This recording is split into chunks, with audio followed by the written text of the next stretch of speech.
Truck Talk Media. C10 Talk, episode 222.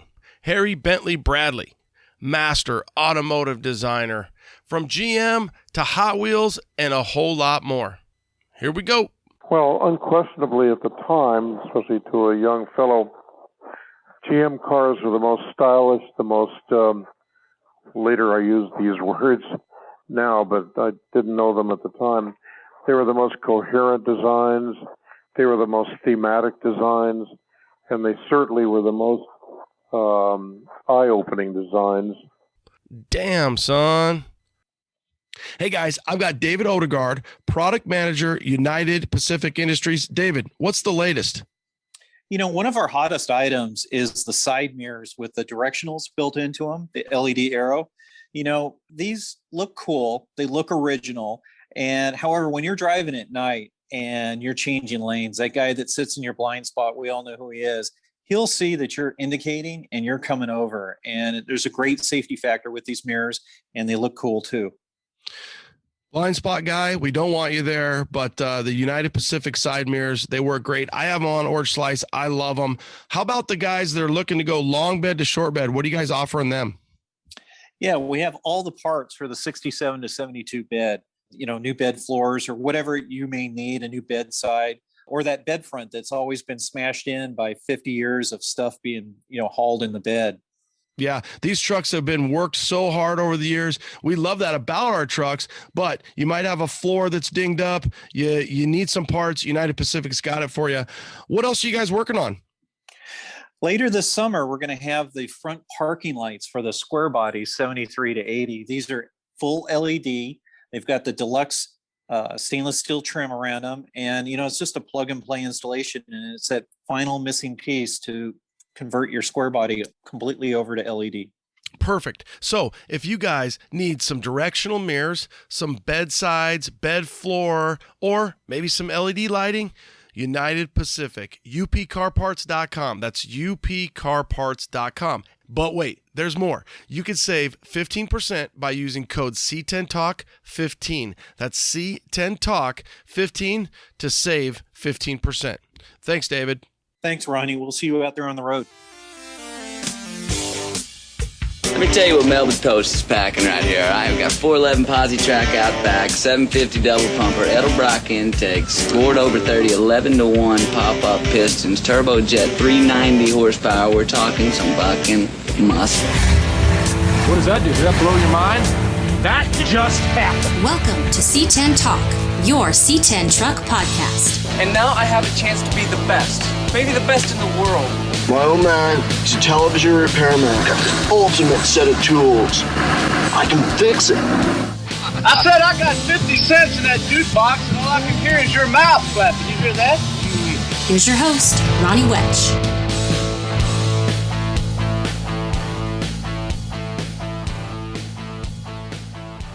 Here we go. 222, Harry Bentley Bradley.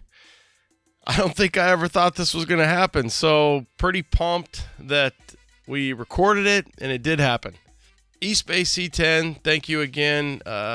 DM reached out and said, I think Harry's ready. So I don't know how that all transpired. I look forward to talking to him and diving in on that, but he said, I think he's ready, reach out. So I reached out to Harry, and sure enough, I mean, literally set it up. He said, call me at this time, this day, and we made it happen. There was a little bit the day of the interview, because I use Zoom and you have to call and then do some stuff to get into the Zoom meeting. It was a little bit touch and go, just a little bit. I was nervous. And as an interviewer, I was nervous. I was a lot more nervous than obviously if I'm just talking to one of the C10 guys. I don't know why. I guess I do know why. I didn't want to screw it up. I want to be very respectful and courteous. Harry is just his persona is so, maybe he's intimidating, and I don't even really know why, but I just want to make sure I nailed it. I want to make sure I ask the right questions. That's one thing as a podcaster that I stress about. I think I'm really good at it, but I think that It's like, what questions would I want to know? What questions would you want to know? And I just hate listening to podcasts and think, dude, ask them this question. Why are you not asking this question? I mean, sometimes I won't ask a question because maybe it's something that might piss them off, or you're like, all right, yeah, I can read between the lines on this. Maybe they don't want to talk about it.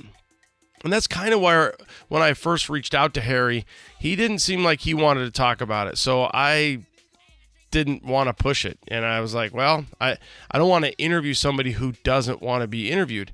But he had a change of heart. So I think that was about 3 years ago. That was just after I had interviewed Paul Hitch the first time. And it doesn't matter. This is a GM history, Hot Wheels history, automotive, art, design, and it's all history. It's all something where we can capture Harry. And I love that part of it. I love that we've got that audio. We've got that interview. And with Harry, when you dive in, there is so many different stories. So many. From the Hot Wheels, for example.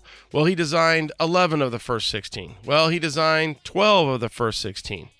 Well, maybe he designed all 16. Did he design the 67 C10? Does he remember how much he designed and how much he didn't, and his part and his involvement? And if you go, not that you're going to, but if you go back, there's just so many different stories and so many different renditions of what Harry did and what he didn't do. And the bottom line is once you get somebody on the mic and they say what they did, that's what they did. So that's what we got. And that's probably why there's a little more pressure there with somebody capturing one of these interviews, where you're probably not going to get to interview him again, and the history, the lineage, and the overall recollection. I had fun. I enjoyed interviewing Harry, and I hope you enjoy it as well. All right, so for us, road trip coming up, Seat 10 intervention. We're going road to recovery. El Chuco Alex is putting some stuff together. We got a group from Texas rolling to Phoenix, Phoenix rolling to Cali, Cali to NorCal. And that's coming up Friday, Saturday, Sunday, and then I'm flying home. So I will try to get that episode out next, some C10 intervention. Obviously, get on social media, follow us, C10 Talk, C10 Nation, and we'll have some live stuff. Should be a good time. Intervention, always a good time. First time at Woodlands, so I'm looking forward to that. Then I'm doing another road trip, a Bronco event for Bronco Talk. Then I get back and we are headed out to C10s in the park.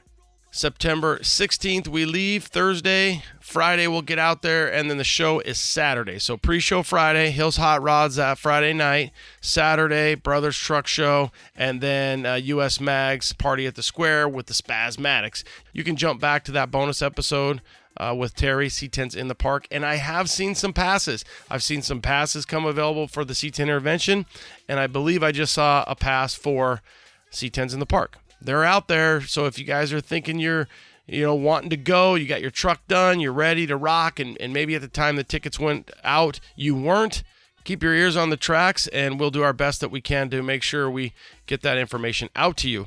Speaking of information, SEMA just went live today, a little interview, and I also did a post the other day, because we get a lot of information that comes out and you don't know, okay, I'm going to look it up. I get online, I look it up. If I can't find it, then I'm not going to put it out there. I'm not just going to put out a rumor. It's got to be something credible.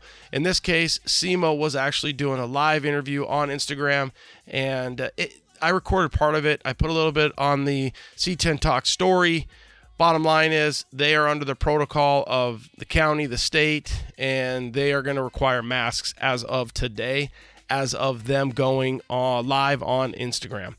And that was what we saw on the email as well. Apex is different, so don't get that confused. I think some people might have got that confused, where Apex is more of an international show and they were requiring vaccination proof. They're requiring a lot of shit, okay? But SEMA is saying masks, you will wear a mask at this point. So just pay attention and see what's going on if you're going. If you're not going, won't matter. So a few other shows to mention. September 25th, you've got the second Show Me Shindig. Show Me Shindig. That's going to be in Carterville, Missouri. So get online, Show Me Shindig. I think that C10 Club Missouri has the info on that. Saturday, September 25th, Show Me Shindig. October 1st through the 3rd, Laughlin Auto Mixer, Forbidden Fantasy. You can get online. That's through Grindr TV, Brian Good. October 2nd through the 4th, you've got the Grill and Chill in Purvis, Mississippi. October 9th and the 10th, Mini Madness presents 30th Annual Slam Fest, Tampa, Florida, Florida State Fairgrounds. Everything is welcome at our show, quote unquote, everything. 30th anniversary. That's so awesome. Awesome, awesome, awesome. Then you've got the C10 Fall Revival, 22nd and 23rd, Oakboro, North Carolina. Then you've got SEMA. Then you've got the Big Daddy, the 11th annual Dino's Chevy Only Get Down. That's here in Glendale, Arizona. We'll have more on that, and we will be doing a show with Dino, a little pre-bonus show. And one thing about that show that I'm going to announce, and then I'm going to let you guys go, before Dino's, that Wednesday, Ben Dollar, they're having their 3rd annual Panhandle to the Party barbecue. So he'll open up his shop. They'll have some Texas barbecue, some beer, and everybody's welcome. You get a hold of Ben. You go in, you break bread, you have a good time. You crash out, you get up the next day.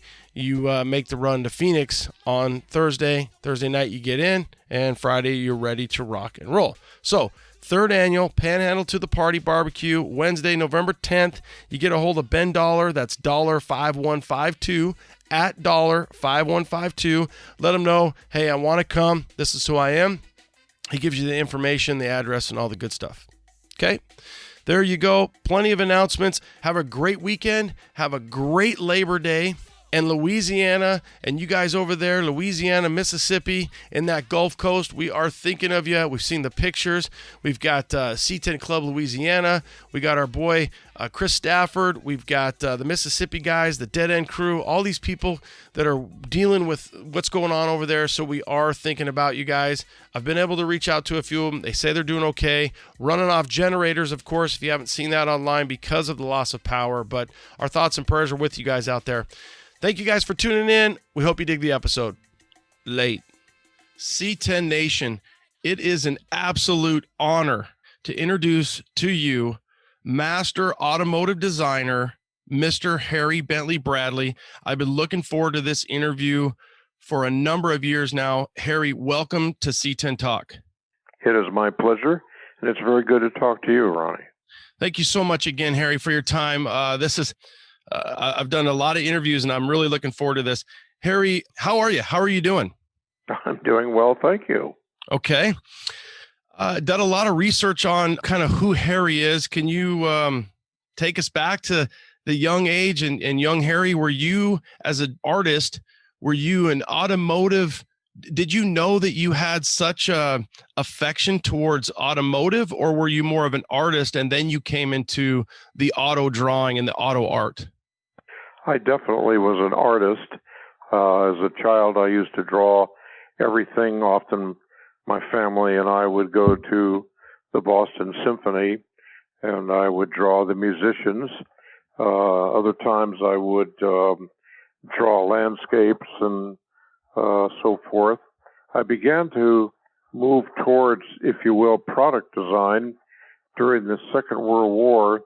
I was a young fellow through those years, pre-teen, and it was extraordinarily exciting for me as an artistic person to see airplanes and battleships and various types of tanks, and I was fascinated to try to draw them. The perspectives and the proportions were very challenging, and even though I was good at drawing people and the things of the natural type, I was drawn, as were many young fellows during the war years, I was drawn toward objects of war, which I no longer embrace. And then after the war, I started doing exactly what automobile designers, especially in Detroit, started to do. I began to take the aircraft and the power boat, such as PTs, take those design clues and adapt them toward automobiles. And that's when I really entered the field of automobile design as a young fellow. Do you think, did your parents and at what point did you realize that you had a true talent for art, as they saw you grow and draw so much? And like a lot of young men were attracted to the machine, it might be a big tractor. You were obviously in the war era, and somebody at some point had to realize Harry's got a real talent here. Well, my parents knew it right away when I was in grade school. My mother was, very interested in my talent and enrolled me in art classes. I went to art classes at the Boston Museum of Fine Art and also out in our local community outside of Boston. And so I was, getting drawing lessons. In elementary school, I was always drawing, and I recall having, during holiday time, such as Thanksgiving or Halloween, I would be the person given all the different color chalks by the teacher, and I would do these murals on the blackboard, and the kids are all fascinated by my drawing skill, which was, a bit advanced for my age. And, so I was encouraged greatly by my parents, and I had a lot of books that, as a child, my mother would read to me sometimes, and I would also read them, but I drew in every book that I ever had. The stories would fascinate me, and I would try to visualize the characters of the stories and other things. So, my skill, such as it was absolutely identified and encouraged by my family. Excellent. And then you had the gumption or the fortitude to think, hey, I want to, reach out to an automotive company. And it sounds like GM's encouraged you to go to the Pratt Institute. Not entirely in that sequence. Yes, through high school, I knew I was going to be an automobile designer. And I would subscribe to and right away correspond to the auto companies to get photographs of those dream cars. That was an era of tremendous activity by the auto companies, especially GM with their Motorama cars, of these very showy vehicles, dream cars, some called them, experimental cars, others called them. And all of those, plus the rich design of production cars, really made it clear in my mind that I would be an automobile designer. I had 4 years of liberal arts college upon graduation from high school, and then I went to Pratt Institute in Brooklyn, New York, which is one of the few really profound design colleges in America. Art Center School at the time, now Art Center College, was one. Pratt, Rhode Island School of Design. And GM didn't encourage me to go there. It was rather a case of which of these campuses will I attend. And I guess my parents felt that Pratt would be the better choice for me. And it was a degree-granting college, whereas Art Center was not a college. It was a school that gave you a certificate upon completion. But that's the sequence of how that took place. And then I was interviewed in my senior year at Pratt by, at that time, the 4 auto companies in the United States, and GM, Ford, Chrysler, and American Motors. They weren't American Motors at the time. I can't remember quite whom they were. But they interviewed us, and I was lucky enough to get an offer from all of them, and I picked General Motors. Do you remember back why you picked General Motors at that time? Well, unquestionably at the time, especially to a young fellow, GM cars were the most stylish, the most, later I use these words now, but I didn't know them at the time. They were the most coherent designs, they were the most thematic designs, and they certainly were the most eye-opening designs. even more so than maybe Studebaker. And it just appealed to me. Also, it was a huge corporation. They had, many divisions, 5 different auto brands, Chevy, Pontiac, Olds, Buick, and Cadillac, whereas Ford was essentially Ford, Mercury, and Lincoln. And Chrysler did have 4, Plymouth, Dodge, DeSoto, Chrysler, and I suppose a 5th, Imperial, was from time to time a brand, not a division of Chrysler. But nonetheless, it was GM that really, attracted my attention. Yeah, you had to think back. You had to be on cloud 9 to think that you, at a young age, thought, I want to be in automotive, potentially an automotive designer, a kid who was drawing tanks and planes, and now you're being recruited or accepted by the big 3, if not the big 4 in automotive upon graduation. Yeah, it was a wondrous thing. I recall very distinctly getting my letter of approval from all of them, and it just, was thrilling, and I made my mind up immediately. I think my mind had been made up that if I got an offer from GM, that's where I would go. So I was just delighted. So you moved to Detroit. Where did they, how did the beginning of your career with General Motors start? Well, not Detroit, not technically. General Motors design facility is at a place called the GM Tech Center, which is where all of their non-production activities took place. Engineering staff, manufacturing staff, styling staff is what it was called in those days. And it was an enormous campus, beautiful. Eero Cernan was the designer, and it was one of those kind of dream worlds. Huge. And that was outside of Detroit, about 35 or 40 miles, in a town called Warren, Michigan. And so that's, where I worked during the time I was at GM. And that was really, now we come to know, somewhat of the heyday of that automotive time. You would think in the 50s and the 60s, General Motors, the design that they were doing, and you look back and I would think, you would just be just a great time to be employed by GM. And let me know here if I'm wrong or right, but Harley Earl was there, also a kind of a famed designer. Well, Harley was not there. He had retired a few years before. Bill Mitchell was the design director, and he was also a giant and a very personable and magnetic kind of individual.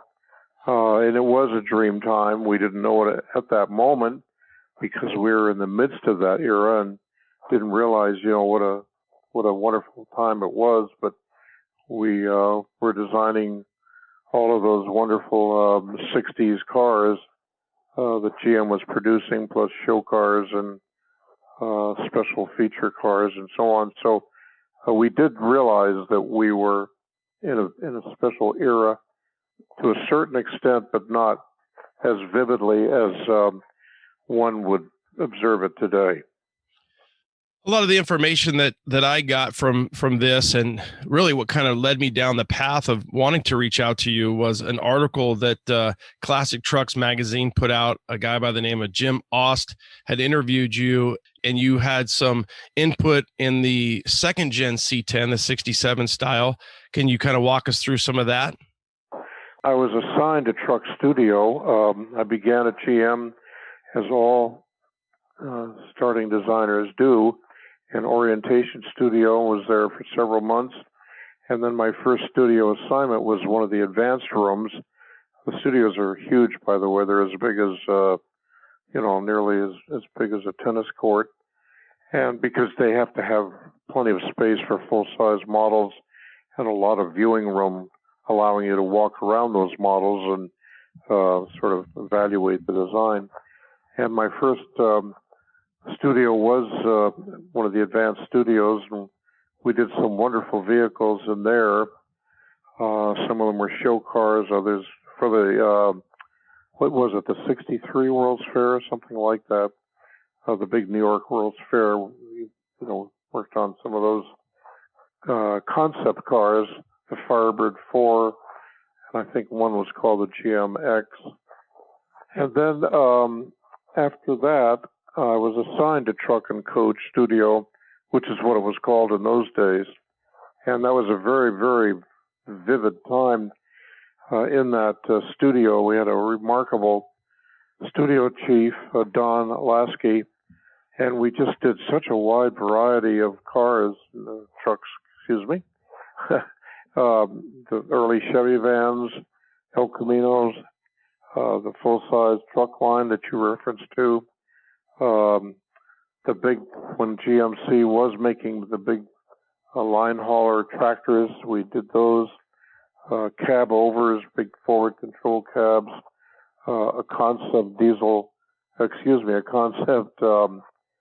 gas turbine vehicle for GMC, the Turbo Titan, had the largest windshield ever made for a vehicle on it. Even did some work on a bus, the GM Scenic Cruiser, a couple of steps inside took you to a elevated level, and there was even a windshield on the roof for that other, that upper Vista region. And I did a graphic for that, a gas turbine powered version, which was experimental. And speaking of which, in Truck and Coach, we got a random kind of a rogue project, which was to take a Chevy van that was being prepared as a hydrogen-powered concept vehicle, and to take a Corvair, the second generation, which is being prepared as an all-electric vehicle. And Don said, "Here, you do these." And so I did not much more than customizing them, but I had an opportunity even to work on a GM's first hydrogen-powered vehicle. I can't remember what it was called. It was a Chevy van. And then the Electrovair, which was maybe not their first electric vehicle, but I rather think it was. And, just kind of spruced it up a little bit and some special features here and there. And I think that's about it. But we did a vast array of vehicles that it was just a joy. Yeah, it sounds like just a new adventure every week for you. To think that the Corvair, I mean, to think now with the popularity of electric cars and the future that we're going to see with the Corvair being electric in, what is this, like 6345? About that. Okay. Yes. Okay. Wow. That had to be exciting. No, it was wonderful. I just enjoyed it so much. And on the hydrogen-powered Chevy van, and I cannot remember the name of that vehicle, every now and then I'd have to go out and take a look at it as it was being built. And I had the pleasure of getting hazard pay because it was such a volatile, dangerous vehicle. They couldn't even do the fabrication and the engineering at GM Engineering. They had to go out to the proving grounds, and they poured a special cement slab, and they put up a big kind of a circus tent and did it out there so that if the thing ever did explode, it would not cause collateral damage, to the building and other employees. And when I went out there, it was a bit of a drive out to the proving grounds from the tech center. I was on hazard pay. And as you probably know, if you've researched me at all, you know that I have a disability. I had polio when I was 13 in 1949 before the Salk vaccine, and I had long leg braces and crutches. And the first time I went out to the tech center, I was getting out of my car, and one of the engineers saw me. He said, whoa, get back in that car. Okay. And he jumped in the passenger seat, said, here, you drive over to that point there, which is a couple hundred yards from this tent that I just described. And he said, look, we've got a problem here. He said, your braces could cause a spark and that would ignite the whole operation. I'm not sure we can permit you to come out here. Who are you and what are you doing? I said, I'm Harry Bradley, and I'm a designer at GM styling staff, and I'm the designer on this vehicle. He said, well, what do you expect to do here? I said, well, I expect to do my job, just to take a look at what's going on and make sure that the vehicle you're fabricating, the modifications, are consistent with the clay model that we did. And he said, well, it is. Thank you very much. Goodbye. And only he was very courteous about it, but that was the sum and substance. And I said, okay, whatever you wish. And he said, we just can't let you in there. And I said, my braces are aluminum, and they're, inside my slacks. And he said, yeah, but I can see down by your ankles that there are the ankle joints, the fittings. Those don't look aluminum. Those look like they're steel. And I said, I think they are. He said, well, bye-bye. So, that was kind of a little sidebar that was sort of fun. And I told my boss when I got back, Don, I said, Don, I don't know if these guys are fabricating the car we designed, but here's my story. And he listened, and he was not happy, but said, if that's the way they want it, that's the way it'll be. Don't worry about it. Wow. That had to just be something where you were kind of like, really? But apparently they were pretty worried about it. And the hydrogen van, did it continue to move on and progress? Hey guys, I have Andrew from Painless on. Andrew, our guys are thinking about rewiring their truck. Why should they choose Painless Performance? Well, Ronnie, we've been doing it 30 years now. We're American made, American proud. We have unmatched tech support. You'll get one of our guys right here in Fort Worth, Texas, if you have a call. And, our installation manual is full color and covers everything you need to know. There you go, guys. You get rid of that 40-plus-year-old wiring. You get easy-to-read printed wiring. PainlessPerformance.com. They've got you covered if you want to go OG Classic or if you want to go something customized. Thanks, Andrew. PainlessPerformance.com. Hey guys, are you thinking about swapping out your old motor for a more reliable LSLT-based power plant? We've got great news for you. PSI Conversion is offering our listeners 10% off your order. Behind each PSI harness, you get over 10 years of experience in the business, online tech support, phone support, and harnesses made in the U.S. That's psiconversion.com. And don't forget, use code C10TALK and save 10% today.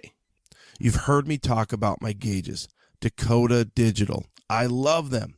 Don't forget the interior of your build. Dakota Digital has the best gauges for our trucks. Whether you want a direct fit into the stock bezel or something custom. These kits are complete with sensors for any engine. The new RTX series is really incredible. I think it stands for retro, but it should stand for rad. They look just like the stock clusters, but have all the technology you'd expect from Dakota Digital. You can change the lighting colors, customize the reading in the message centers, and do it all from the mobile app. That's right, the HDX and RTX series have Bluetooth technology, so you can mess with them from your phone. Just don't do it while you're driving. I'm looking at RPM, trip odometer, percent fuel, oil pressure, and now I have the GPS set up. I can tell you direction, elevation, and even outside temp. Damn, son, it's like a modern truck, but even better in a classic. Dakota Digital is absolutely the best in aftermarket gauges, so check them out at dakotadigital.com. dakotadigital.com. And you can follow them on Instagram and Facebook too. The hydrogen van, did it continue to move on and progress? Yeah, it was. They had a special press day at the Tech Center, which, as I described a moment ago, was a beautiful campus with big reflecting lake and all kinds of really remarkable buildings and sculptural shapes and so on. And they had the two vehicles there, the Electrovare and that Chevy van, whatever it was. And it was there, and it had these two huge round spheres inside to contain, I guess, the hydrogen and something else. And it seemed to be okay because the press was there from all over the country and indeed some from Europe. And they had this big outdoor banquet, and I was invited. And they could drive. There was room inside for two or three inside the van. and they could drive it around the lake and enjoy its performance and so forth. So they seem to have somehow overcome the issue of combustibility. Okay. That was very forward thinking and obviously the futuristic for you guys at the time, I would assume. And we would have. Because hydrogen as a power source had not yet gained the public attention that it did later with some of the space activities that are, apparently have some hydrogen power to them. And now we're hearing a lot about hydrogen as a alternative even to electric vehicles. Mm-hmm. Yes. So kind of going back to the trucks and you in the truck division, the 67. No. I was not in truck division. There is no truck division at General Motors. There's Chevrolet truck, which is part of Chevrolet division, and then there's GMC division. But I was an employee of GM styling staff, and they'd move you around from one studio to another. Some designers didn't move much, some moved a lot. But I was always an employee of styling, not of any division. Okay. But I know where you're saying and where you're going. Well, just from the styling division of that second generation C10, the 67, that is such a popular to this day stylish truck, very popular car-like, the lines. Can you think back to being part of that team? Well, I was part of the team, but I did not design that truck. That truck came from a fellow named Phil Jacobson, who was a wonderful designer, a very quiet fellow, and really a delightful guy, and Don Lasky. The two of them, I think, are pretty much authored that. I surely worked on it, and I did an awful lot of design illustrations and design renderings, and somebody told me years later that I apparently did the GMC front on the truck, which is basically just a grill. But you sort of lose track sometimes of what you do because, it's kind of a blur. You're just working on this and this and this, and especially in that studio. But your analysis of that truck is spot on. It has an automotive quality to it, which is delightful. At the time, I was really disappointed in that quality because I felt that trucks should be truck-like. That's the way I was educated at Pratt, that form follows function. And furthermore, the 40s Chevy and GMC trucks were so wonderful with those big, powerful, roundish fenders and the strong, assertive truck-like forms of a hood, the bold grille patterns. And then all of a sudden GM came out with the 55 Chevy truck line, which is extraordinarily automotive and a rather silly design for a truck. That's very stylish, and I know a lot of people like those trucks, but they were, largely the 55 Chevy passenger car, and they produced those for a number of years. Then they got into the 60s truck line, which was kind of like a cheeseburger. It was one kind of layer over another, and that was typical of what was going on with, again, some of the automobiles, especially the 60 Oldsmobile and so forth, and 61 Pontiacs, etc. And so there was an automotive tradition that GM styling staff just believed in, and they sold their viewpoint to Chevrolet. We always designed for Chevrolet, and GMC doesn't, they did not get into the picture until the last minute. The GMC is largely a marketing division, not so much an engineering and production division. And so, there was this really groundswell of automotive design appearing through and through GM's commercial vehicles. And then it was time to do the 67s, and Don Lasky believed completely in that automotive look. And it did have a profound kind of passenger car quality to it. It's not what I would call a strong design. I think it's a fabulous design. but it has almost a Toronado graphic pattern across the bottom of the body side, a horizontal line, a round wheel opening, horizontal line, round wheel opening, horizontal line. And, that's very much what the Toronado is all about. And once again, Don was very faithful to his assigned task of kind of reintroducing an automotive look into the truck even more than the previous series. And he had a standalone hood which stood above the fender line, and then a long fender line, a beautiful line. And unlike any of the previous trucks, we initiated a body side on the style side, or fleet side, if you will, that tapered. It wasn't horizontal lines that could have been formed on a brake, but rather it was a sculptured line that tapered back and down gently. And the cabin was really a well-balanced and beautifully thematic design with what we call a cadet roof, meaning that the drip rail came up the back of the door, came forward and tied in across the windshield, much like the hat of a soldier, the formal cap of a soldier. That hence the word cadet roof. Another example of a cadet roof would be the 71 full-size GM cars. But Don's design was really masterful, and very handsome and thoroughly automotive. That hood, that grill, those lines, even today, it's a very popular. It stood the test of time, and the lineage going back is, something that draws a lot of people to that truck and that body style.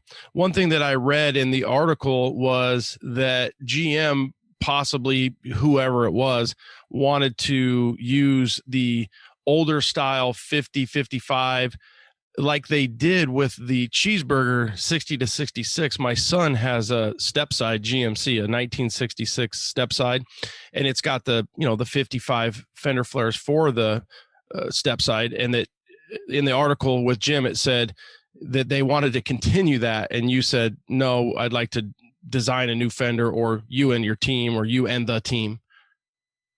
Well, that's true. At one point, Don came to me. The all-new 67 was well along. I mean, it was virtually a done deed. And he said that Chevy truck is still balking over the fact that this thing is based on completely new tooling underneath the floor pan, the grill, the frame, and a lot of the other inner panels. And they wonder why in the world we just can't take this 67 and put it on the 55 chassis. And he says, you better give me a rendering and I'll show him, how unattractive it would look. Then he came back to me maybe a day later and I'd finished the rendering. He says, no, that's not what I had in mind. You made it look too good. They're going to say, yeah, see, we told you so. I said, I want you to do it again and make it look ugly. I said, well, I don't know how to take, our new proposal on paper, in a rendering form and make it look ugly, because the miserable distortion of performance, of proportions and theme would not be evident on paper. You have to have a really good eye to spot it. He said, you're right. He said, I'm not going to show him any vision, any view of our design put on the 55. That was a bad idea. I'm sorry I asked to do it. But I guess he just talked his way out through that and helped GM, Chevrolet truck especially, understand that it was time for them to get a new structure. And even then, it wasn't totally new. There were some carryovers. Yeah. Okay, cool. Now, something else that's discussed and is, been researched and talked about is, when you think about a new platform, is the Blazer, and some of the comments that you were involved with, that first smaller, looks like a very Jeep-esque utilitarian Blazer. Do you recall being part of that as well? Yeah, very much so. And I was a part of that. We took that thing just about to production.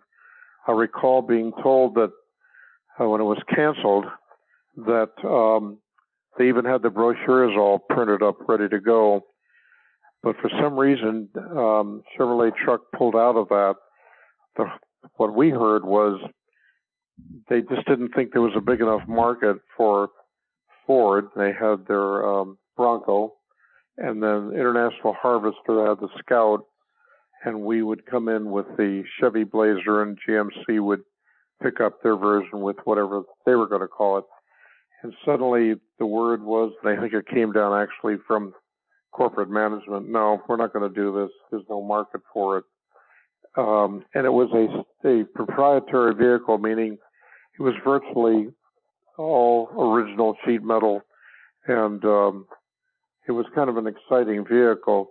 It had some of the 67 body side, but very, very little. It was all, totally new. And then at the last minute, they decided to get back into the market. They felt that Ford had expanded the market with a Bronco, and they would come out with a Blazer. But they didn't have time to resurrect all the tooling that had been done on the new one.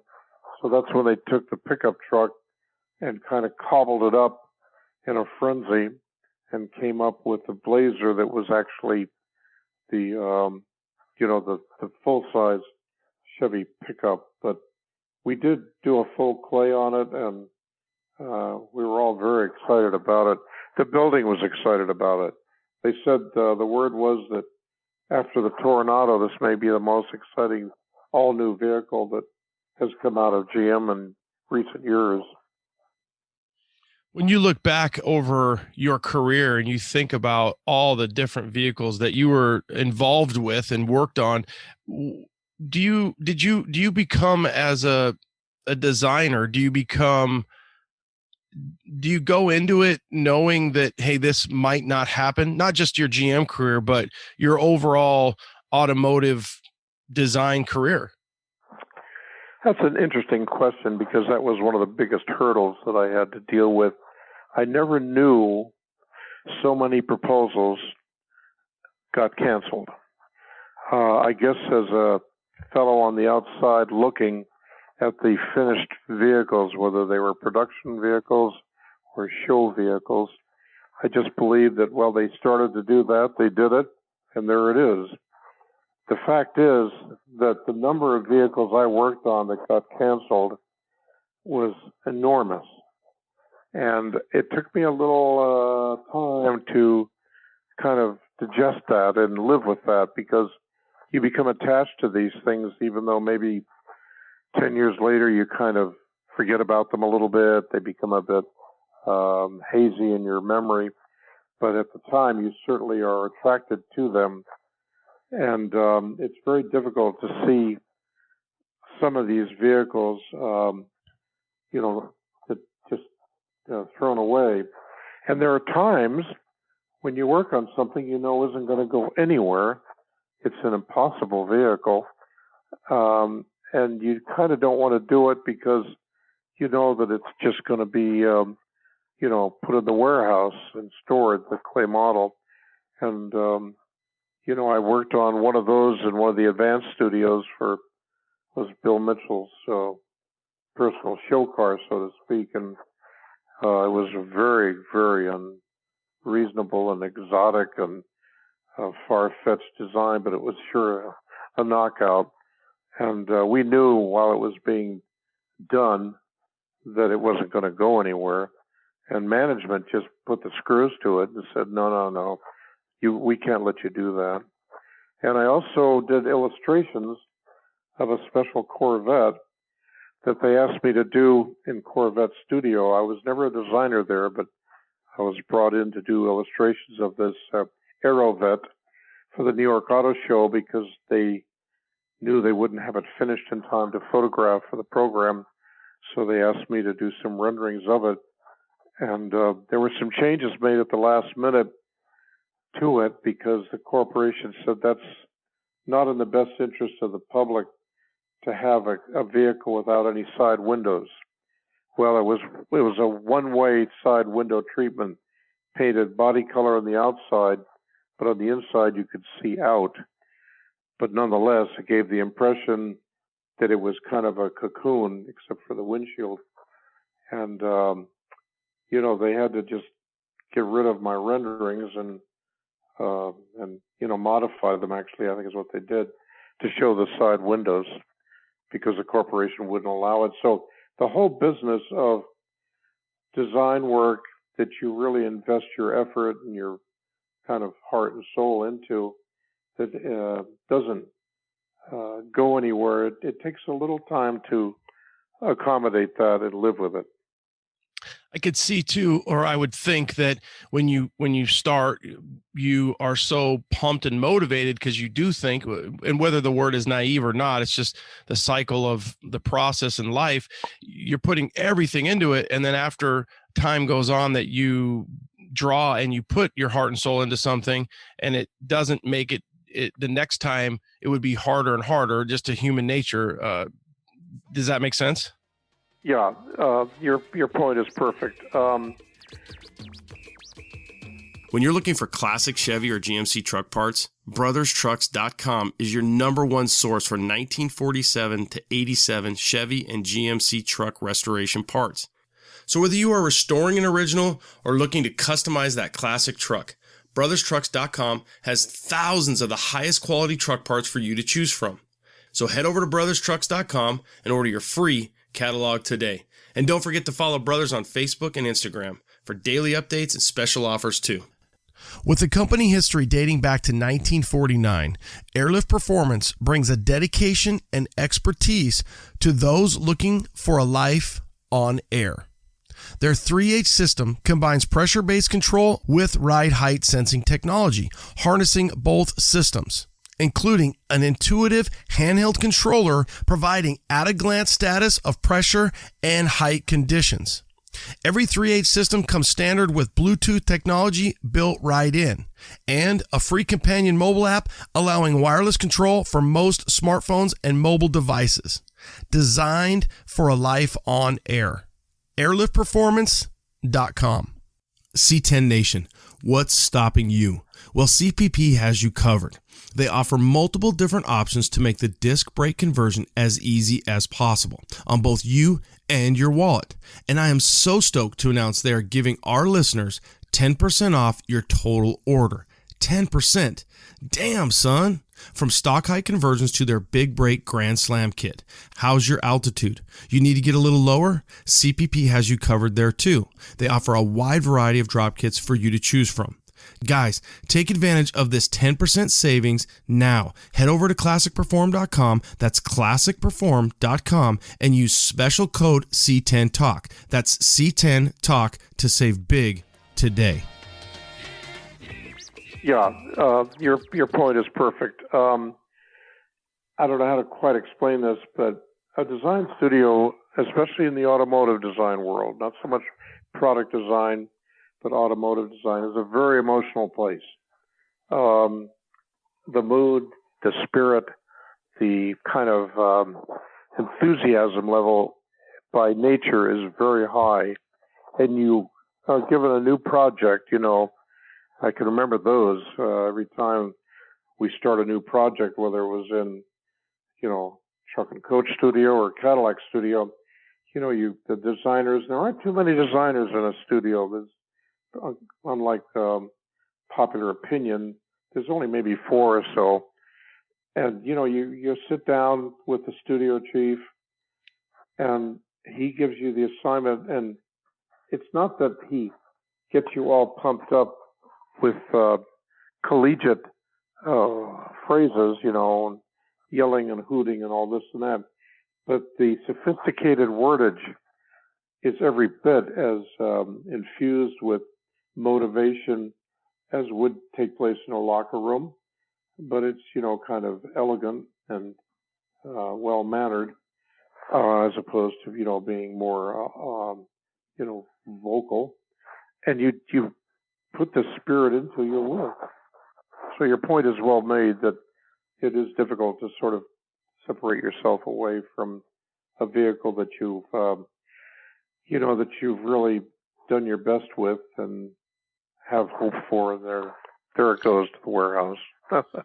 You had some different experiences moving through studios. Did you have a studio that you preferred at your time in GM? No, I liked them all. I was fortunate enough to be in Truck and Coach, several advanced studios. In one of the advanced studios, we did the all-new second-generation Chevy 2, which the next model year became the Nova. I think that was a 67. I was in several production rooms, Chevy, Pontiac, cars that don't even exist anymore. Talk about, heartbreaking. It's hard to believe I designed and worked on, rather, cars that just don't exist anymore. Pontiac and Oldsmobile, I was in both those studios. My last one was Cadillac, and I liked them all, every one of them. I was also in station wagon studio. Worked on the, what was it, 65 wagons, I think it was. And I can't remember some of the others I was in. When you think back, was there ever a car that you thought, now that you can tell us, I mean, obviously it's been a long time, that you thought this is a travesty that General Motors isn't going to create and produce this car, and we've worked on this, and it's an amazing vehicle, and you thought for sure it would go to production? I don't quite follow your point. Do I recall working on anything that I didn't think would make it and it became a production vehicle? Actually, the opposite. Something that you thought as a designer, maybe like the initial Blazer, that you thought for sure would be something that they would create and that they didn't, and you were shocked and or let down. No, most of the projects I worked on were destined to get into production, except for that concept vehicle I mentioned for Mitchell. That didn't make it, and we were all glad. We thought, this thing is really a joke. It shouldn't be done. It was a V12, and it was front-wheel drive or rear drive or four-wheel drive, and it was just really, too exotic. And it had these separate pontoon fenders on all four wheels with no wheel openings and so forth. That one didn't go anywhere, and thank goodness for it. But most of the things I worked on, or saw in the studio, there was one. My first studio, I can't remember what the name of it was one of the advanced studios. And Mitchell he was crazy about the boat tail upper or roof on the 63 Corvette. And you all recall what that looks like. Comes to a point, it's got a split rear window. And the all-new big cars were being done, which meant the E-bodies, which were the Eldorado, Riviera, Toronado. And on the all-new Riviera, and I think it would have been maybe the 67, he wanted the back end to have a boat tail. And I did not work on it, but in that room, they did a boat tail Riviera, big car, and it was god awful. Well, it did not get into, that came out in 66. It did not get into production, thank goodness. But lo and behold, around 68 or 9, they did put the boat tail on the back of the Riviera. And it is not one of GM's happier designs. So that is a shape that, though I didn't work on it, it did eventually go into production, and it was not an altogether wonderful design. I think it was very successful, but that's what happens in the consumer marketplace. Another thing that's documented is during your time at GM, hey, you're not allowed to work somewhere else or design. It sounds like you did under an alias of Mark Fodner, and you did some different work for the Alexander brothers. And one vehicle that is just absolutely stunning, it's tied to you. I've looked up some different things. It's such a cool vehicle, is the Dodge D100. Can you take us back and talk a little bit about that? At the time, I was a smart ass. I hope you can use that word. You can use it. Yeah. And I didn't have as much respect for a company that treated me beautifully as I should have. GM was wonderful to me, and I'm not saying this now to patronize them, but they gave me every chance that anybody would have had despite my disability. And I moved around. I wasn't really hobbling or struggling. My mobility was marvelous. I traveled all over the world and, did anything I wanted to do, but nonetheless, I was disabled. And I got special parking space in the executive garage, and, it was just marvelous. And yet I was really disrespectful and just dumb to have done what I did. I did design some cars for the Alexander brothers.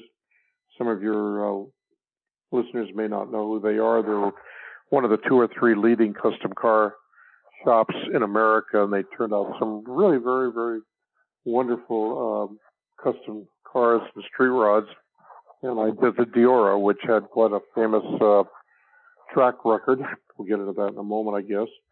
And, and I did a few other vehicles for them, and I'm sorry that I spoke about it openly in that interview and maybe in some other venues, but I did it, and I've since realized, well, sure, GM knew what the heck was going on. They're too smart not to know, and I guess they just put up with me.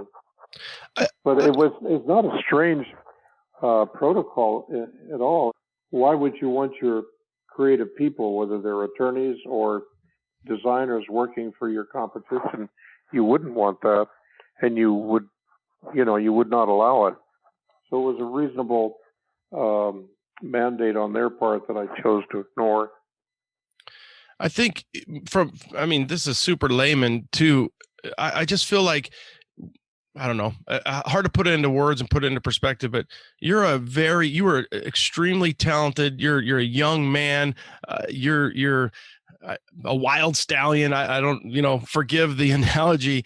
And I could see where you had this, you have so much talent that you wanted to create. So I understand that at this point in your life, you look back on that and maybe regret it, but it's your story, and I don't think it's looked at negatively from today's world now. So, well, Ronnie, that's very kind of you, but I must just wrap up this segment of our interview and say you're dead wrong. First of all, you say, I have talent as a young stallion. Everybody at GM was gifted. I don't think there was one designer there that didn't have my talent and more, a great deal more. And so everybody had an opportunity to do work on the outside, and precious few did. There were 1 or 2 that did yacht design and, big luxury cruiser designs, but nobody did automobiles the way I did, and you just didn't do that kind of thing. Okay. So you leave GM, you go to Mattel, and that was the influence that you had. And I would think, as we discussed, you have so much creativity. I think the cool part now is everything you do design and put your heart and soul into, for the most part, it's going to get made into a Hot Wheels. Can you take us back to that time? That's a bizarre story, and I'll be brief because it could go on and on and on. Mattel ran an ad in the Detroit newspaper. They're looking for automobile designers. All this talent that you and I referred to a moment ago wants to work in California. Most of the designers at GM went to Art Center School in Los Angeles, and whether they came from North Dakota or Louisiana, they got a taste of, for 3.5 years of Southern California at its best back in the 50s and 60s and so forth. And everybody wanted to go to California and do what? Well, there's nothing to do in California if you're a designer. There's no product design, no automotive design. Then all of a sudden this company, and most of us didn't know a lot about Mattel because while it was the number one toy company in America and a giant in industry, we were pretty focused on cars. That's that kind of raw quality I mentioned a moment ago, that by God, you don't even think about product design. You don't think about it, other design. You're a car designer and you're a General Motors car designer. So, Mattel was not very well known, maybe among the fellows who were starting families and had children and were buying, Mattel toys. I barely knew them, but we all interviewed, not all of us, but several interviewed. I got the job offer. My renderings are always very fanciful. This is important detail or sidebar. I always put like street rods in my renderings of new Cadillacs or new Chevrolets, and maybe and girls, in bathing suits and kind of beach scenes and palm trees in the background, and in Cadillac Studio I used to draw these castles and have sort of Elizabethan trivia in the background. And it's exactly that quality I realized later that got me my job offer from Mattel, because they're a toy company. And a toy company is fanciful and joyful, and there is a quality that Mattel really focuses upon, which is why they were so successful. It's called play value. These are toys you've got to play with, and they kind of enrich you. They give you feedback, not like a hula hoop or a frisbee where you just work it, but it doesn't ask any more of you than what the immediate application is. Mattel toys were really brilliant toys, and they saw this playful quality in my artwork, and they thought it was wonderful. Okay, so much for that. I started at Mattel. I kept saying, well, what am I going to be doing? Well, we don't know. Am I sure I want to go there? That's up to you. We're offering you a lot of money, chance to come to California. And again, because I was young and stupid, I said, sure, let's do it. And I walked away from the best job a car design guy could possibly ever have.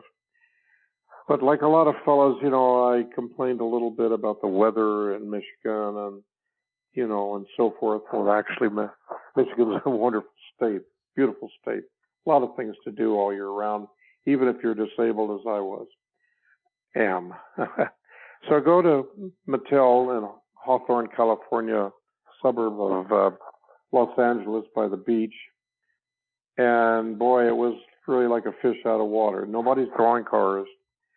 And they all look at me, and they're wonderful to me. They treated me. Another company treated me beautifully. But what are you doing here? I don't know what I'm doing here. Okay. So the guy that hired me said, okay, Mr. Handler, the chairman of the board and the co-founder of Mattel, Elliot Handler, he and Ruth, his wife, were at their daughter Barbara's house one day, and yes, it's Barbara, Barbie doll. And it was a weekend, and his grandchildren are playing with Matchbox cars. And it stuck in his craw. He kept saying to himself, I'm the largest toy manufacturer in the world, and my grandkids are playing with something I don't even make.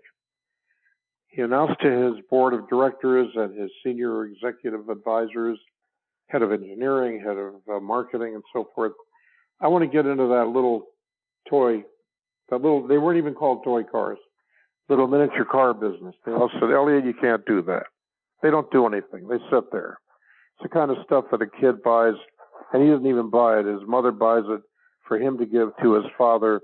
There are things like tanks and strange European vehicles. The colors are all drab. The wheels don't roll. You can't get into this. It's just a trinket. What do they call it? A stocking stuffer. Okay. But he said, I'm the president. I'm going to do it. Run an ad for the best car designer you can find. And they chose me. I wasn't the best car designer, but I was a vivid car designer. I go there, and I was driving a very fancy car at the time. It was an El Camino 64, and it was customized. The roof is what we call chopped, meaning it was lowered. Had a Pontiac Grand Prix rear window that swept out onto the pickup box. Big, huge tires and wheels of the day, big red striped tires and wide oval red striped tires and mag wheels and imitation injectors poking through the hood. And it was painted school bus yellow, known as National School Bus Chrome, with a black vinyl roof that swept down and became the tonneau cover. It was very graphic, very bold, very clean, and pretty wonderful, if I do say so. Okay, because of my disability, they let me park in the executive parking lot, which is right in front of the main R&D building. And let me see how I can brief this out a little bit. Okay, my boss said, go out and buy an example of every miniature car you can find. So for the first week or so, I was driving around Southern California in my El Camino, going to toy stores and buying every possible model of Matchbox and Dinky and other small cars. I had them. I hadn't drawn a line yet. What do I do with these now? And my boss said, well, let's mount them on a board. So they had these movable boards, and we attached them with little fine wire devices. And there they all were. Now what do I do? Well, we want to see if there's a clue here for us. There was no clue there. Everybody hated them. What am I going to do? Well, why don't you start drawing cars? Well, what kind of cars? Well, maybe some antiques, maybe some 40s cars, maybe some custom cars. No, they didn't say that. Maybe some new cars. You know what the future is going to be like for automobiles, some futuristic cars. So I did these renderings, and people looked at me like I was strange because they all used markers. The quick sketch magic of getting an idea out quickly on a piece of paper of a child playing with a this, with a that, with a some kind of new idea. And here I am doing these renderings. And Elliot came by one day and stood and watched me as I rendered. He said, is this the way you people work in Detroit? And I said, what do you mean the way? Well, he said, it's so labor intensive and takes so much time to do these renderings, and you fuss over every tone and every subtle nuance. And I said, yeah, that's what we do. He said, it's insane. It's a miracle they make any money back there. He said, I want you to stop doing that. Okay, how do I communicate? I use markers like all the other designers here do. So I had to learn a new technique, which I had begun to experiment with at GM, and they didn't like it. Okay. And then he came by another day. He said, what's that thing you're driving out there? That thing? What are you speaking of, Mr. Handler? That yellow and black, what do you call it?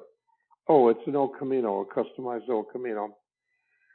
That's going to be our car. That's what we're going to do.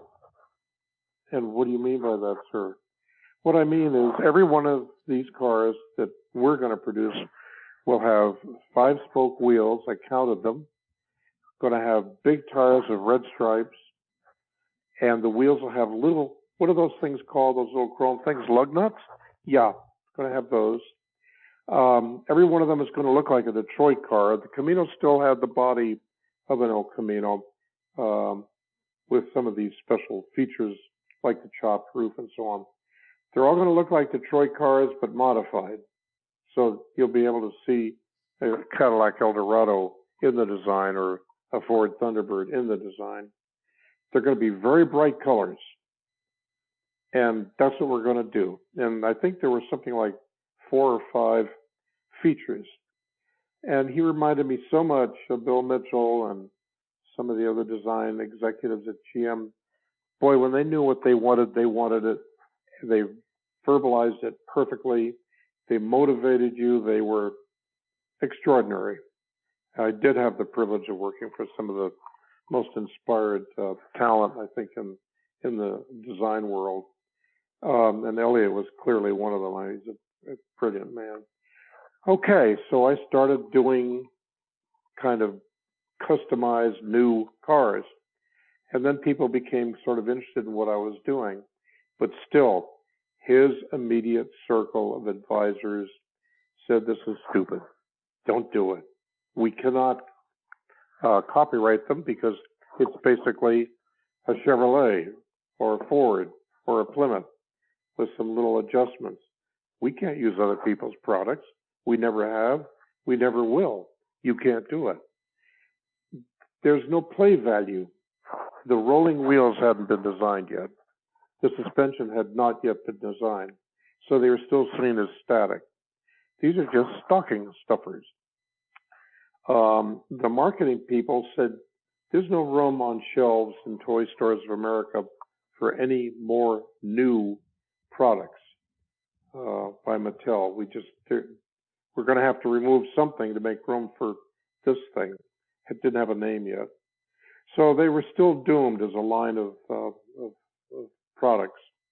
And then one day, Jack Ryan, who was director of R&D and a brilliant man himself, said, let's call these things Hot Wheels, and which I thought was a terrible name. It's like taking the word hot rod and leaving part of it out. It would be like hot rod, I can't think of another example all of a sudden, but it didn't quite make sense. Well, it's gone on to become a nomenclature of Americana, really, of American toy design. And then this young woman, just fresh out of engineering school at Cal State Long Beach, she developed the suspension. And this is an interesting final point that I'll make. Mattel toys were always known for being technologically advanced, and Mattel was known for hiring some of the finest practitioners of technical design available. For instance, the talking toys, they had these audio engineers from Hollywood that developed the audio aspect. And when the farmer says moo, the farmer doesn't say moo. When the farmer points to the cow and the cow says moo, it was really a moo. And it was really the sound of a sheep baying. It was really the roar of a lion. And the audio quality on Mattel toys was just spectacular. Take a look at Barbie sometime, at the face. However did they get that beautiful, subtle, but vivid makeup quality, the tonality of her cheeks, her eyes? Well, they hired makeup artists from Hollywood, and they brought in some of the finest technicians in eye makeup. And then they brought in special paint technicians to do the blending and the tonality. If you can look at Barbie from a kind of a product design quality, she's amazing. Well, I was blessed to have the same thing. The engineer that did the suspension made them so when you put your hands on those Hot Wheels, they'd press down. All the difference in the world. Play value is beginning to emerge. And then wheels that rolled. There were little like bearings almost inside. Now these things, you push them and they just keep going. That brought the track into play. They developed this wonderful orange flexible track. And suddenly the whole idea of these little vehicles that were just sitting on a shelf somewhere, in Dad's office or on the mantelpiece somewhere in the living room, suddenly they were toys. And kids and fathers and mothers were down on their hands and knees playing with them. And all of the naysayers, oh, gee, this is wonderful, but they still are not going to sell. So when I completed the original line, I think of 16 vehicles, they said, okay, these things are going to sell, but not very much, not in the quantities that Mattel is used to experiencing. So you have your choice of preschool or boys' toys or one of the other divisions. And I said, I'm sorry, I'm not a toy designer. And anyhow, I really wanted to start my own studio and be an automotive illustrator and designer. The Japanese have come to town with these funny little cars, and they're gonna do well. And I would like to make myself available to these Japanese companies and help them with their design work as they attempt to Americanize their vehicles a little bit. So I'm going to say thank you, but no thank you and goodbye. So I left and I did start my own studio, and about 6 months later the phone rang and said, come back.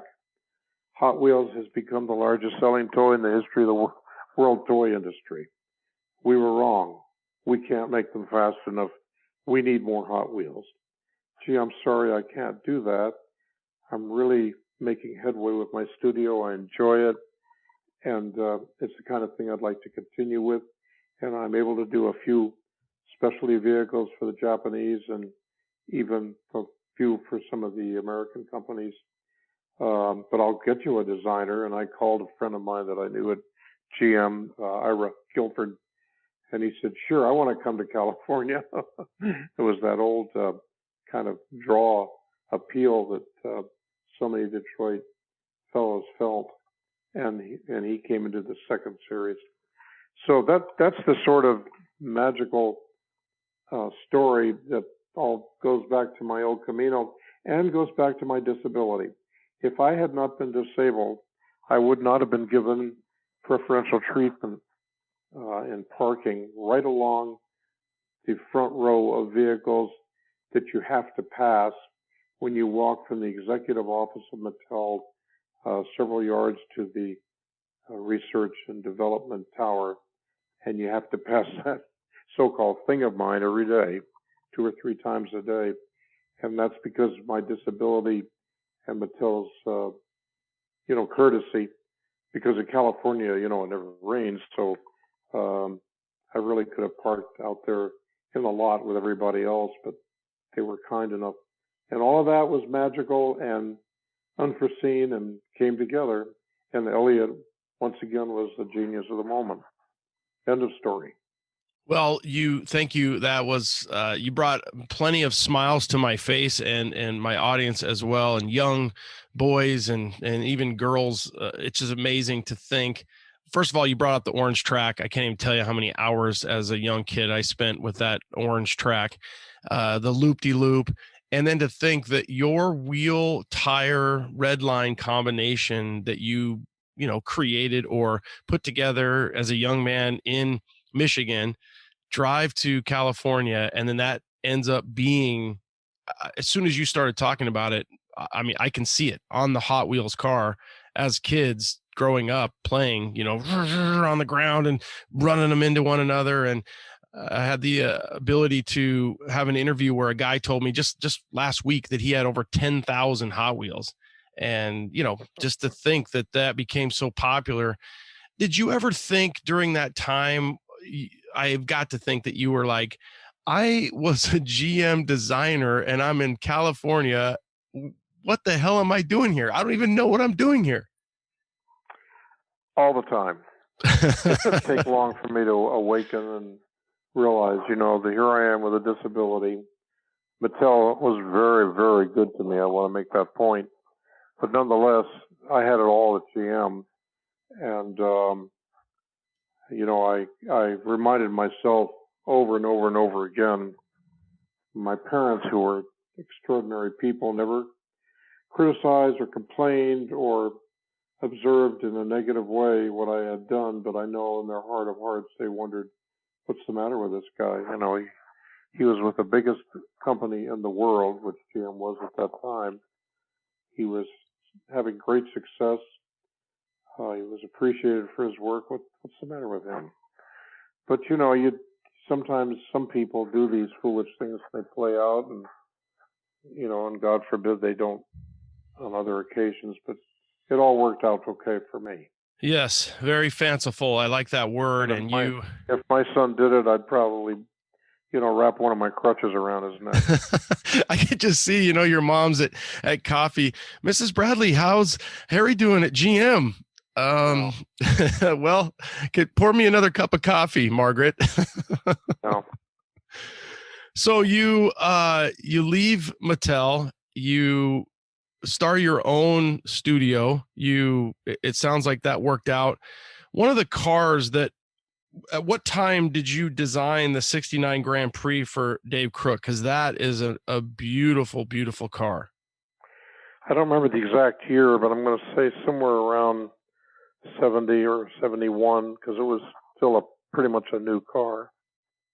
Were you able to, at that point of leaving and going out on your own, I assume that at that point, people in the California area or all over the country were looking to have you design stuff, or was that hard, or how did that kind of work out going out on your own?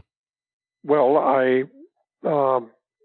when I was at Pratt Institute, I did a number of articles for the so-called East Coast Custom and Rod magazines, and I became kind of a feature.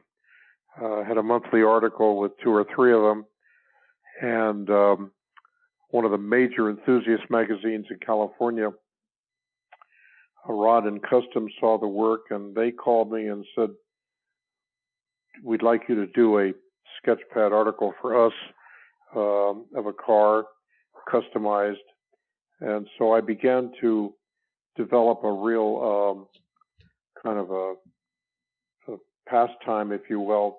And this is all legal. This is all in the up and up. I mean, Pratt didn't care whether I did magazine work on the side or not. And so I was developing a presence in the magazine world, both enthusiast and general readership. So that really parlayed into an ongoing activity. And there were months when I'd be in 3 or 4 magazines at a time. I often did covers for Motortron, I did Road and Track and other magazines. I even was featured occasionally in European magazines and Japanese magazines. Then there was design work that I was doing for some of the Japanese auto companies. I did some work for, in those days, Datsun, now known as Nissan, Toyota, and Mazda. The president of Mazda of America said I was responsible for saving Mazda because at one point they were just about to go under. They were not doing well in America.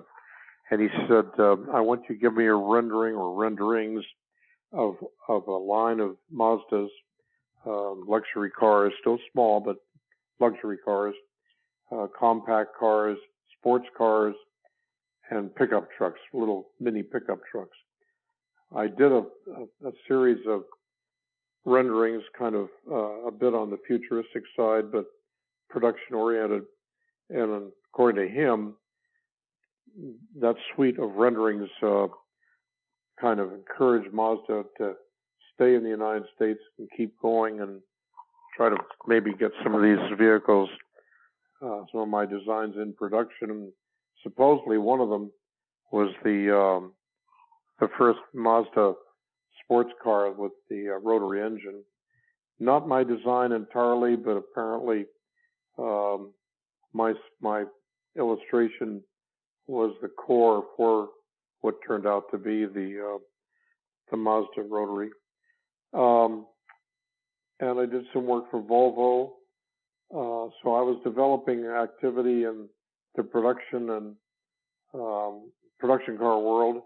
I was doing custom cars and street rods for some of the big shops in the country. So I was busy and doing well. Then I began to teach design and at Cal State Long Beach and Art Center School, and eventually I became a regular instructor at Art Center College of Design when they moved to Pasadena from downtown LA and became a college, a degree granting college. And I taught advanced automotive design there for 35 years, including their Swiss campus. As an instructor, as a teacher, I feel like that's a very rewarding career. Do you look back at that and as a great time? Oh yeah, it was wonderful. I enjoyed teaching. Many of the students that went through Art Center College went on to, have blazing careers in Detroit. I just thoroughly liked it, and it was good for me. I found myself really carefully thinking about design so that I could verbalize my thoughts intelligibly to the students, and so it was a two-way track, so to speak. When you look back at your renderings, your job that you would submit to Rod and Custom and some of the futuristic stuff, I read that you were, they liked that. Hey, what's coming next? What is the manufacturers? What do we think or anticipate? Do you think you were ahead of your time? No, not at all. I think all designers, today is yesterday. And when you finish the design of a car or a truck, it's going to be at least a year or two, more than likely 3 or 4 before it hits the road or, the show circuit, whatever. So you really are always thinking about tomorrow. So I don't know that I was any more advanced than anyone else.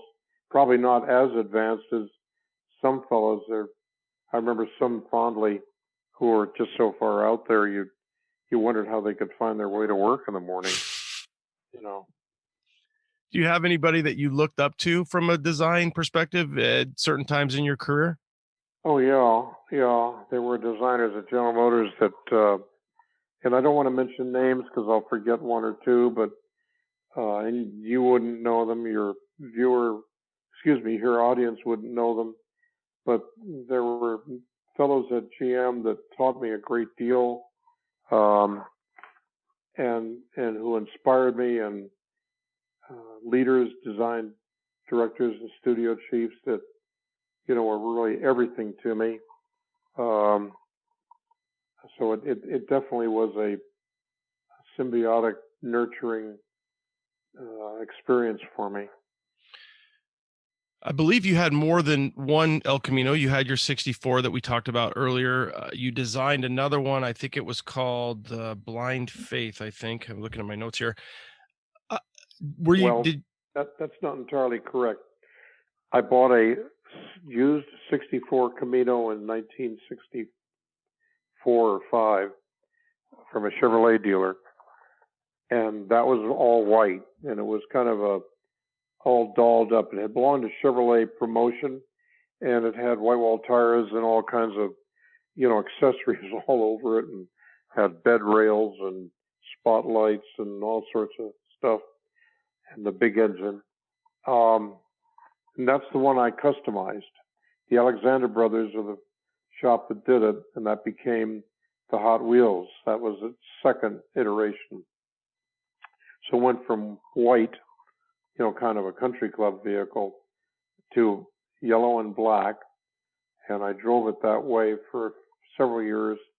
Then I redid it again. It was on the cover of Rod and Custom, and a very famous shop, Bill Cushenberry, did some major modifications to the wheel openings, the tail lights, and so forth. Kept the roof, obviously, and the Pontiac Grand Prix rear window. And I painted that, or I had it painted. It kept the two-tone treatment. It was a kind of an olive green, and it was real showy, even more so than the yellow and black version, because it was more designerly. It had more features on it. And I drove that for probably, 10 or 12 years. And it was in shows now and then and featured in magazines. And then I decided, like a fool, that I would put a Toronado V8 in the back. And that became the one today known as Blind Faith. And the the big 283 engine was pulled from the front, and the Toronado subframe was installed in the rear with the Toronado V8. And a lot of other things were done to it. A great many things are done to it. And that's the one that's white and black. It's white on the driver's half and black on the passenger half. And if you haven't seen it, it sounds insane. Well, please rest assured and be comfortable with that thought, because it was insane. It is insane. Currently, and for the last 20 years, it's been in the collection of the Peterson Automotive Museum in Los Angeles as one of their featured vehicles. And they mistakenly identify it as the Hot Wheels car. Well, it really is not. It just is too far removed. But it's a very, very exotic and I think kind of impressive in its own way, the vehicle. What's your favorite car that you've ever owned? I never had a favorite. I had a very nice 51 Chevy that Mom and Dad gave me at high school graduation, and I promptly tore that all apart, and it became a pretty well-known, very exotic custom car, the La Jolla, and a chopped roof and a real Corvette engine, and all kinds of special body work. I liked that. I liked the El Camino on all three versions, except for the white one. It was, it was just too weird as a sort of a country club El Camino. But I like the black and yellow version, the green and black version, and the black and white. When I was younger, my son, the reason obviously the El Camino, but my son, he just was so drawn to El Caminos. Dad, it's a car and a truck. It's so cool. And the El Camino probably doesn't get the love that it deserves, often nicknamed the mullet of cars, but it's cool when you look at it that way, the perspective. I don't know where it fits in the world of automotive. Well, they had their place. Ford was the first to introduce a sedan pickup. That's what they were called in those days. On the Falcon, the little Falcon body, and then GM jumped in and put El Caminos on the big full-size B body, which is the big Impala body. The 59 was the first year of that. It was pretty wild. And then Ford continued. Ford's always been really inspired in truck design, perhaps a bit more so than GM in those years. And then GM stopped making Caminos and then decided to get back into the market, and Chevrolet was tapped to continue the tradition. But then they went to the mid-size car, the A body, the Chevelle body. And then in Truck Studio, when we were asked to do the 68, we did something quite unique. We used the coupe door, which sort of ramped down at an angle, and it was a longer door because it was a coupe rather than the sedan. And now suddenly here is what we call a coupe pickup, and all El Caminos from then on were on the coupe body. So it had its place. They were sold primarily in the Southwest, Southern California, and so forth, Arizona, Texas. Nobody back east bought sedan pickups to speak of. They're very rare. Is there a car that you look back that you always wanted that you never were able to receive or get? Oh, yeah. I mean, good Lord. Most any Ferrari. But you don't long for stuff you didn't get or you couldn't get because you're always thinking ahead. So I have fondness for a lot of Alphas, kind of like European cars, a great deal, Italian cars especially, but also certain American cars. I feel very strongly about a 49 Ford two-door sedan. It's one of the great designs of all time. And it's a real good piece of product design. It's quite remarkable. As your career went on and as cars got into the 80s and 90s, did they lose their sex appeal when you bring up like the 49 Ford? To me, the 36 Ford is probably one of the just absolutely stunning, sexy vehicle. The 59, even the 59 El Camino, those fins, and again, that's sex appeal. Did automotive get away from that? Well, if you're interested in design and you don't put too much emotion into your preference or into your thinking, you accept change as it evolves.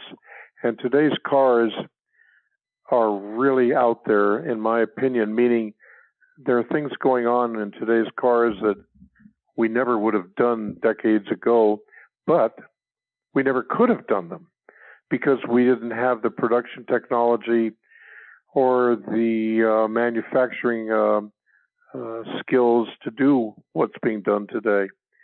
So I'm very comfortable with today's cars. Not all of them.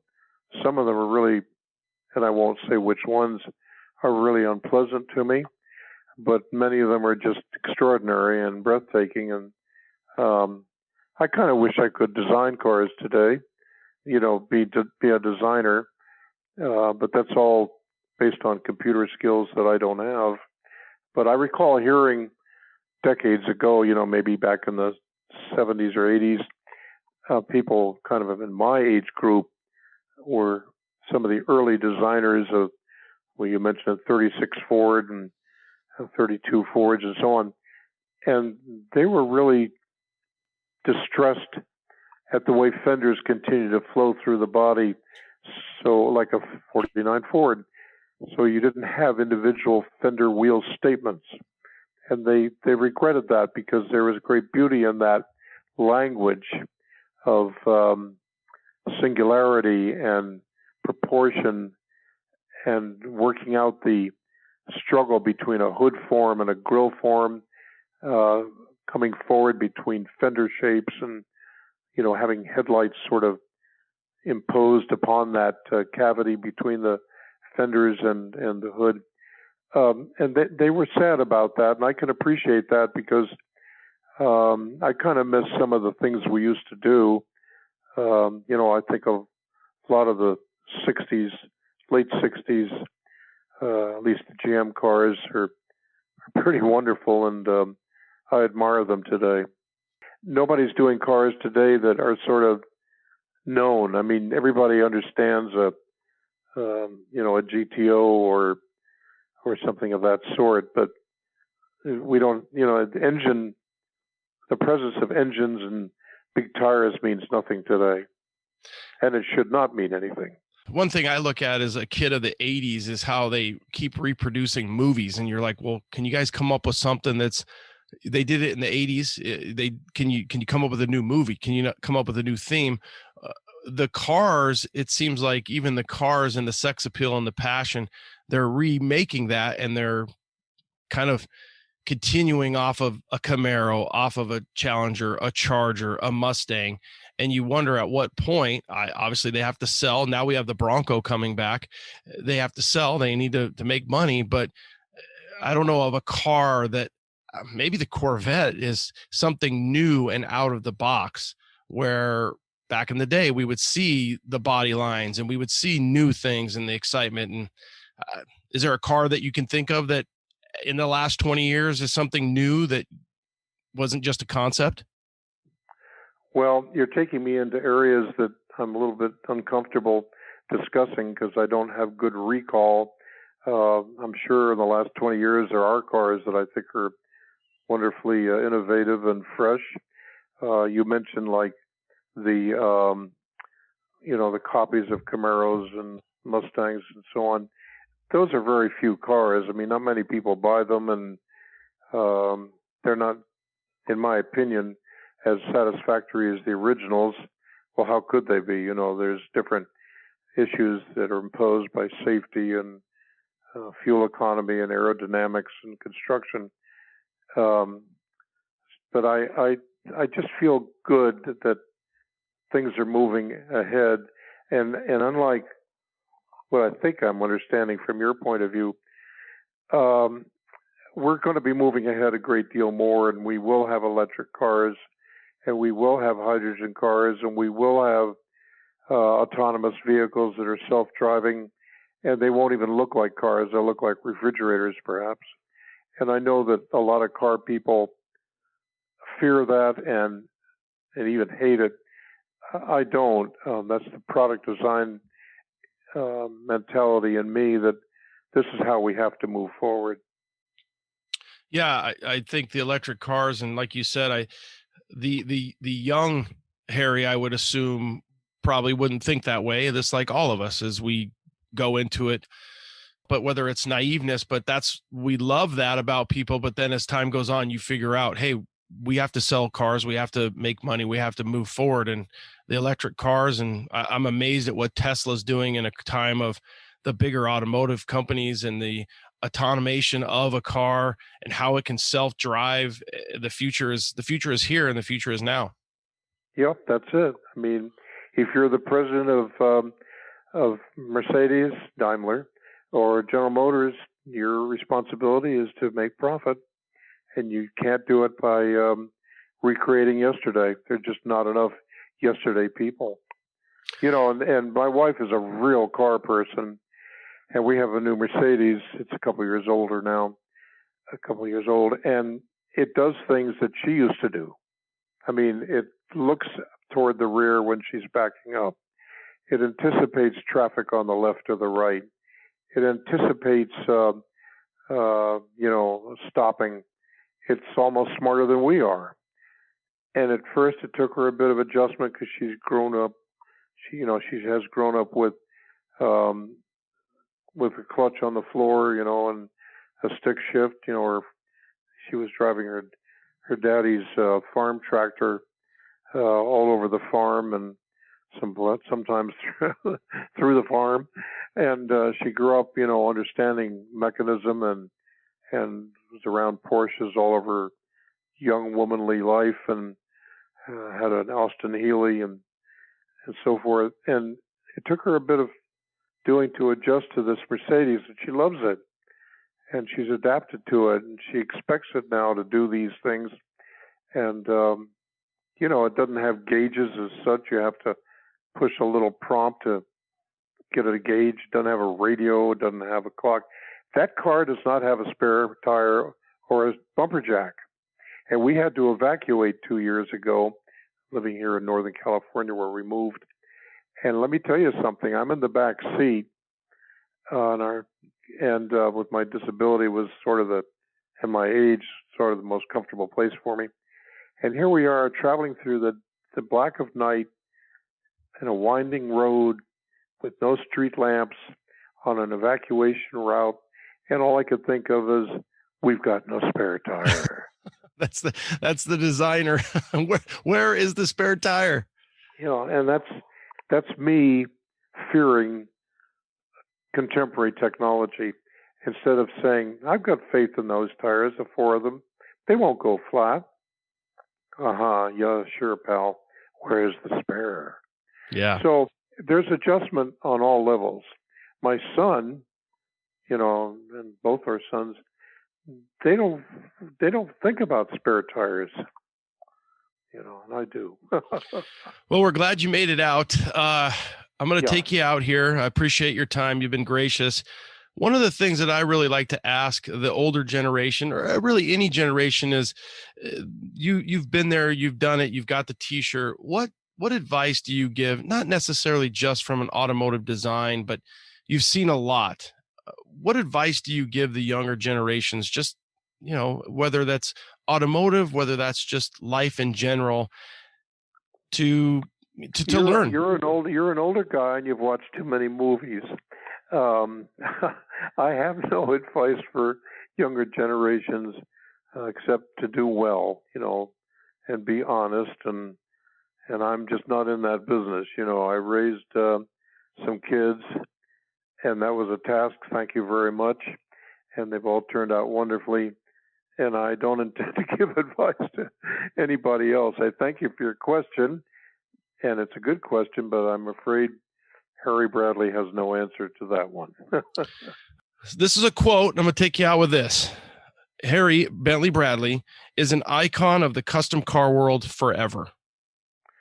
Well, I don't know what that means, and I rather shed and disavow that.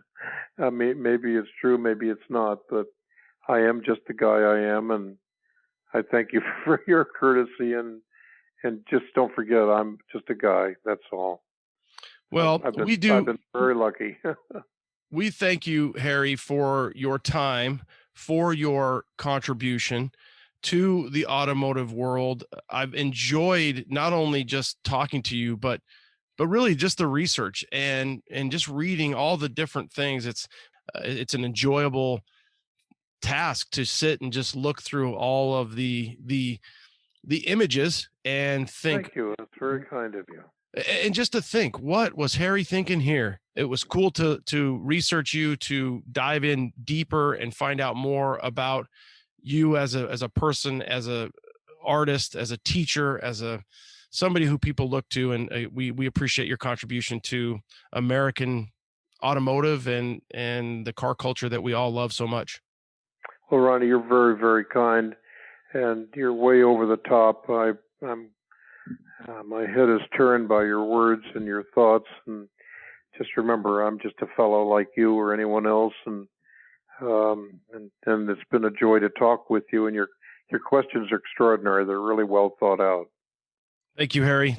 Master automotive designer, Mr. Harry Bentley Bradley, the one, the only. We appreciate your time. Thank you, sir. How awesome is that history, right? Thank you, Harry, so much for your time. For you guys tuning in, if you enjoy the pod, do me a favor. Please take the time, share it, rate it, and leave us a review. Wherever you listen to C10 Talk, go there. While you're listening, right now, please leave us a rate and review. We do appreciate it. Stay safe out there. Have a great Labor Day.